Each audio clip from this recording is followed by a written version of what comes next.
یہ آنسو بہاتے ہیں، آج یہ شیعے قطرے بہاتے ہیں اور اس جرم کا بقیہ اپنے سینوں پہ جو ہے 56 چھری اور چھریوں سے دبا مار مار کر کے وہ غم اور ماتم مناتے ہیں۔ انہی لوگوں نے حضرت حسین رضی اللہ تعالیٰ عنہ کو اسی میدان کربلا کے اندر شہید کیا اور 11:30 بجے تقریباً لڑائی شروع ہوئی اور 1.5 گھنٹے کے اندر یہ لڑائی ختم ہو گئی۔ بیان کیا جاتا ہے کہ لاشیں گر گئیں، ہزاروں لاشیں گر گئیں، پشتوں کے پشتے لگ گئے، یہ ہوا وہ ہوا۔ سوال یہ پیدا ہوتا وہ لاشیں گئی کدھر؟ وہ لاشیں کدھر گئیں؟ کتنے آدمی تھے ادھر اور کتنے آدمی تھے ادھر؟ کتنے لوگوں نے کس کو مارا؟ میرے بھائی یہ صرف افسانوں کی بات ہے، یہ صرف کہانیاں ہیں کہ لاشوں سے لاشیں گرتی رہی اور یہ ہوتی رہی۔ حضرت حسین رضی اللہ تعالیٰ عنہ کو 1:30 بجے کے قریب شہید کر دیا گیا اور شیون جوسن اس نے جو ہے حضرت حسین رضی اللہ تعالیٰ عنہ کو شہید کیا۔ اس طرح سے یہ جو ہے جنگ ختم ہو گئی 1:30 بجے کے قریب اور پھر وہ لٹا پٹا قافلہ انہیں کجاؤں میں کسا گیا اور کجاؤں میں بانٹ کر کے اونٹوں کے اوپر بٹھا کے اور عبید اللہ ابن زیاد کے پاس لے جایا گیا۔ کوفے کے لوگ گلیوں اور کوچوں اور سڑکوں اپنی چھتوں کے اوپر بیٹھ کے یہ نظارہ دیکھ رہے تھے، سارے مرد و عورت اور سارے کے سارے رو رہے تھے۔ کوفے کی عورتیں رو رہی تھیں اور ایک بچا تھا صرف بیمارے کربلا جنہیں کہا جاتا ہے حضرت زین العابدین رحمۃ اللہ علیہ، وہی ایک باقی بچے تھے۔ انہوں نے اپنی بہن سے پوچھا آواز کیوں نہیں رونے کی؟ پوچھا بہن یہ کیوں رو رہے ہیں؟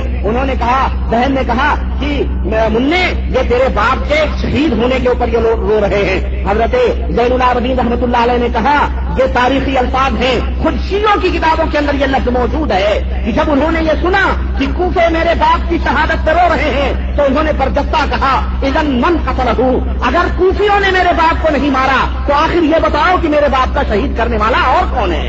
یہ مار کر کے میرے باپ کے موت کے اوپر آنسو بہا رہے ہیں۔ اور میرے دوستوں اور بھائیوں، اس کربلا کے اس واقعے کے اندر ایک اور نقطہ میں آپ کو بتاؤں۔ لوگوں کو بیان کیا جاتا ہے کہ اب حسین کی طرف سے حضرت محمد لڑنے جا رہے ہیں، عون لڑنے جا رہے ہیں، حضرت حر لڑنے جا رہے ہیں اور یہ قتل ہو رہے ہیں، وہ شہید ہو رہے ہیں، سب کے نام لیے جا رہے ہیں، اصغر جا رہے ہیں، علی اکبر جا رہے ہیں، فلاں جا رہے ہیں، فلاں جا رہے ہیں۔ جاؤ میں تمہیں حوالے کے ساتھ بتاتا ہوں، دنیا کی کوئی بھی کتاب اس حوالے کو غلط نہیں ثابت کر سکتی کہ ان سے پوچھو شیعوں سے اور ان کے واعظوں سے اور ان جو ہے ان لاگ لپیٹ کرنے والے اپنے بیچارے جو ملے شیعوں کی کتابوں کے اوپر اعتماد کرتے ہیں کہ تم کربلا میں سب کے نام تو لیتے ہو، محمد کا نام لیتے ہو اور سجا کا نام لیتے ہو، اسی طرح سے حضرت حر کا نام لیتے ہو، فلاں شہید ہوا فلاں شہید ہوا، علی کے بیٹوں کا نام کیوں نہیں لیتے ہو؟ علی کے اور بھی بیٹے تھے، صرف حضرت حسین نہیں تھے، حضرت حسین کے اور بھی بھائی تھے، علی کے اور بھی بیٹے تھے، ان کا نام کیوں نہیں لیتے ہو؟ حضرت حسین کے اور بھی بیٹے اس جنگ میں شہید ہوئے، ان کا نام کیوں نہیں لیتے ہو؟ حضرت حسن کے اور بھی بیٹے تھے اس جنگ میں شہید ہوئے، ان کا نام کیوں نہیں لیتے ہو؟ تو پھر یہ روتا ہوا واعظ اور روتا ہوا آنکھوں سے جو آنسو بہانے والے مولوی اور یہ ذاکر قصے بیان کرتے ہیں کربلا کے، ان کے ہوش اڑ جائیں گے کہ ان کے نام کیوں نہیں لیتے ہو؟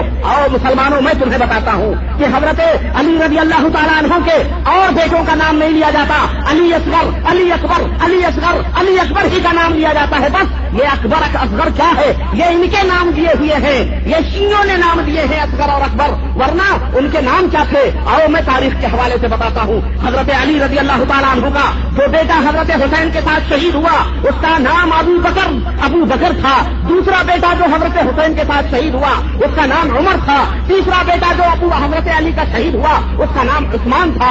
انہیں پتا ہے ابو بکر کا نام لیں گے، عثمان کا نام لیں گے اور عمر کا نام لیں گے تو دنیا مجھ سے پوچھے گی کہ تم تو علی کی خلافت چھیننے والا ان لوگوں کو کہتے ہو اور یہاں علی اپنے بیٹوں کا نام ابو بکر رکھ رہے ہیں، اپنے بیٹوں کا نام عمر رکھ رہے ہیں، اپنے بیٹوں کا نام عثمان رکھ رہے ہیں۔ اگر دشمنی ہوتی تو ان دشمنوں کے نام اپنے بیٹوں کے نام کیوں رکھے جاتے؟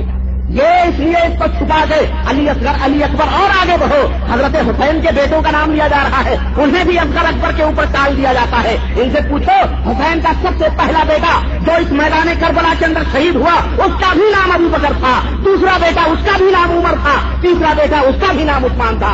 اور آگے آؤ حضرت حسن رضی اللہ تعالیٰ عنہ جس کا پہلا بیٹا اس مارکے کربلا میں شہید ہوا اس کا بھی نام ابو بکر تھا، دوسرا بیٹا اس کا بھی نام عمر تھا، تیسرا بیٹا اس کا بھی نام عثمان تھا۔ یہ وہ اجلے صحابہ تھے جن کے نام اپنے بیٹوں کے نام رکھنے کے اوپر یہ صحابہ کرام فخر سمجھتے تھے۔ ابو بکر، عمر، عثمان، حضرت علی بھی، ابو بکر بن علی، اب عثمان بن علی، عمر بن علی، ابو بکر بن حسن، ابو بکر بن عمر بن حسن، عثمان بن حسن، ابو بکر بن حسین، عمر بن حسین اور عثمان بن حسین، ان کے نام نہیں لیے جاتے. کیوں؟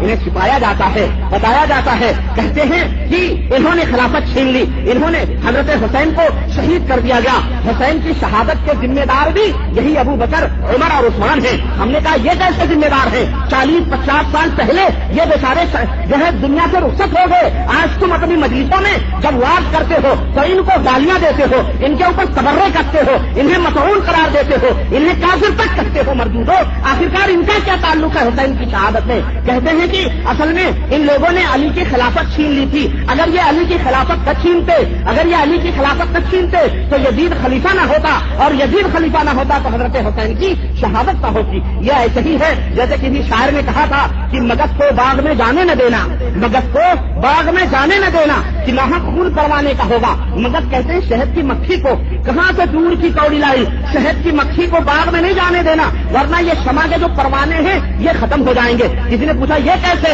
مکھی کا اور پروانے سے کیا نسبت؟ اس نے کہا شہد کی مکھی باغ میں جائے گی، پھول سے رس چوسے گی، شہد بنائے گی، شہد سے موم بنے گا، موم سے موم بتی بنے گی، پھر وہ جلائی جائے گی، پھر پروانے آئیں گے. اس طرح سے مکھی ہی سبب بن گئی پروانے کے جلانے کے. اس لیے مگس کو مکھی کو باغ میں جانے دے گا. کہاں کی بات کہاں کس طرح سے اڑائی جا رہی. تو میرے دوستوں اور بھائیوں، یہ ہے اصل حقیقت مقتل حسین کی، اور یہ ہے اصل حقیقت اس شہادت کی. ہم حضرت حسین رضی اللہ تعالیٰ عنہ کو شہید مانتے ہیں اس وجہ سے نہیں کہ انہیں وہ کسی لالچ میں وہاں گئے تھے، اس وجہ سے ہم انہیں شہید مانتے ہیں اور شہید کہتے ہیں کہ حضرت حسین رضی اللہ تعالیٰ عنہ لڑنا نہیں چاہتے تھے، وہ مظلوم تھے. مظلومیت کی حالت میں ان ظالموں نے، یہودی سبائیوں نے، ان کے ایجنٹوں نے ان کو حضرت حسین کو گھیر کر اور میدان کربلا میں شہید کیا. اور پھر حضرت حسین کی شہادت اتنی عظیم شہادت ہم ان کو بھی نہیں مانتے کہ ان کی شہادت اتنی عظیم تھی، کیونکہ ان سے بھی بڑے بڑے صحابہ حضرت حسین کے خالو حضرت عثمان غنی اور دو خالہ کے شوہر حضرت عثمان غنی رضی اللہ تعالی عنہ کو 40 دن تک یا 50 دن تک کمرے میں بند کر کے ان کے سینے پہ سوار ہو کر کے ان کو شہید کیا گیا تھا. حضرت عمر رضی اللہ تعالیٰ عنہ جو حضرت حسین کے بہنوئی تھے، حضرت حسین کے بہن کے شوہر تھے، حضرت عمر فاروق اعظم رضی اللہ تعالیٰ عنہ، یہ پول نہیں بتائے جاتے ہیں اور کہتے ہیں کہ خلافت چھین لی عمر نے. اگر عمر نے خلافت چھینی تھی تو حضرت علی نے اپنی بیٹی کیوں حضرت عمر کو بھی آئی؟ سوچو ذرا، کسی دشمن کو کوئی اپنی بیٹی دیتا ہے، کسی باغی کو کوئی اپنی بیٹی دیتا ہے؟ یہ مردودوں نے، یہودی سبائیوں نے اس طرح سے، جیسا کہ میں نے آپ کو بتایا کہ کہاں کے کہاں تاریخیں انہوں نے ملائی، اور یہ بیچارے رافضی شیعے انہی کی باتوں میں آ کر اور وہی پرانی چیزوں میں عبداللہ ابن سبا جو یہودی تھا اس سے گمراہ کرنے میں یہ سارے کے سارے گمراہ ہو گئے. اور انہی کا شاخانہ آج اپنے آپ کو اہل سنت جماعت کہنے والے یہ بیچارے قبر کے پجاری اور قبر کے مجاور بیچارے ملے اور مولوی انہی کی راگے الاپتے ہیں، انہی کے گلوں میں گلے ملا کر کے اور کہتے ہیں ہم سنی والجماعت ہیں، ہم یہ ہیں وہ ہیں. تو میرے عزیزوں، میرے دوستوں، یہ تمام سب واقعہ حقیقت کا یہ ہے. اور اس طرح سے عظیم عظیم شہادتیں ہوئی. حضرت امیر حمزہ کی شہادت، حضرت عمر فاروق اعظم کی شہادت، حضرت عثمان غنی کی شہادت، اور خود حسین کے باپ حضرت علی رضی اللہ تعالیٰ عنہ کی شہادت. آج ان کی شہادتوں پہ کوئی ماتم کرنے والا نہیں، صرف حضرت حسین کی شہادت کے اوپر ماتم ہو رہے ہیں، نہ عمر کی شہادت پہ ماتم ہو رہے ہیں، نہ ہی عثمان غنی کی شہادت.